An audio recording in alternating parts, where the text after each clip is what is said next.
പാലിയക്കരയിൽ വൻ സ്പിരിറ്റ് വേട്ട. പിക്കപ്പ് വാനിൽ കടത്തിയ 1750 ലിറ്റർ സ്പിരിറ്റ് എക്സൈസ് എൻഫോഴ്സ്മെന്റ് സംഘം പിടികൂടി. സംഭവവുമായി ബന്ധപ്പെട്ട് പാലക്കാട് സ്വദേശി ശ്രീകൃഷ്ണൻ, തമിഴ്നാട് സ്വദേശി കറുപ്പസ്വാമി എന്നിവരെ അറസ്റ്റ് ചെയ്തു. പൊള്ളാച്ചിയിൽ നിന്ന് പെരുമ്പാവൂരിലേക്കാണ് സ്പിരിറ്റ് കടത്തിയതെന്ന് പ്രതികൾ പറഞ്ഞു. 35 ലിറ്ററിന്റെ 50 കന്നാസുകളിലായി സൂക്ഷിച്ച സ്പിരിറ്റിന് മുകളിൽ തേങ്ങ കൊണ്ട് മറച്ചാണ് സ്പിരിറ്റ് കടത്തിയിരുന്നത്. എക്സൈസിന് ലഭിച്ച രഹസ്യ വിവരത്തിന്റെ അടിസ്ഥാനത്തിലാണ് പരിശോധന നടത്തിയത്. പാലിയക്കര ടോൾ പ്ലാസയ്ക്ക് സമീപത്ത് നടന്ന വാഹന പരിശോധനയിലാണ് സ്പിരിറ്റ് പിടികൂടിയത്. വ്യാജമദ്യം നിർമ്മിക്കുന്നതിനാണ് സ്പിരിറ്റ് കൊണ്ടുപോകുന്നതെന്നും എവിടെ നിന്നാണ് സ്പിരിറ്റ് എത്തിച്ചതെന്നും ഉൾപ്പെടെയുള്ള കാര്യങ്ങൾ അന്വേഷിക്കുന്നതായി Thrissur deputy excise commissioner Shanavas പറഞ്ഞു. പിടികൂടിയ സ്പിരിറ്റ് ഇരിങ്ങാലക്കുട എക്സൈസ് വിഭാഗത്തിന് കൈമാറി.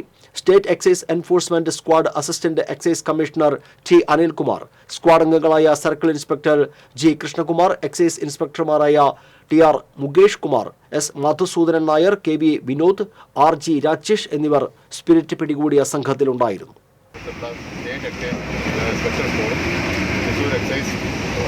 സംയുക്തമായിട്ടാണ് ഈ വാഹന പരിശോധനയിൽ നമ്മൾ പിടികൂടിയത്. നമുക്ക് കിട്ടിയിട്ടുള്ള പേരുമനുസരിച്ചാണെങ്കിൽ ഇത് തമിഴ്നാട് ഭാഗത്താണ് കൊണ്ടുവരുന്നത്. എറണാകുളം ഭാഗത്തേക്ക് റൂട്ടിലേക്കാണ് നമുക്ക് പിടികൂടാൻ കഴിഞ്ഞിട്ടുള്ളത്. പ്രതികളോട് ചോദിച്ചത് ഇത് പെരുമ്പാവൂർക്ക് കൊണ്ടെത്തിക്കാനാണ് അവർക്ക് നിർദ്ദേശം കിട്ടിയിട്ടുള്ളതെന്നാണ് പ്രതികളോട് ചോദിച്ചിട്ട് പറഞ്ഞത്. 2 പ്രതികളെ നമ്മൾ അറസ്റ്റ് ചെയ്തിട്ടുണ്ട്. ഒന്ന് കറുപ്പസ്വാമി,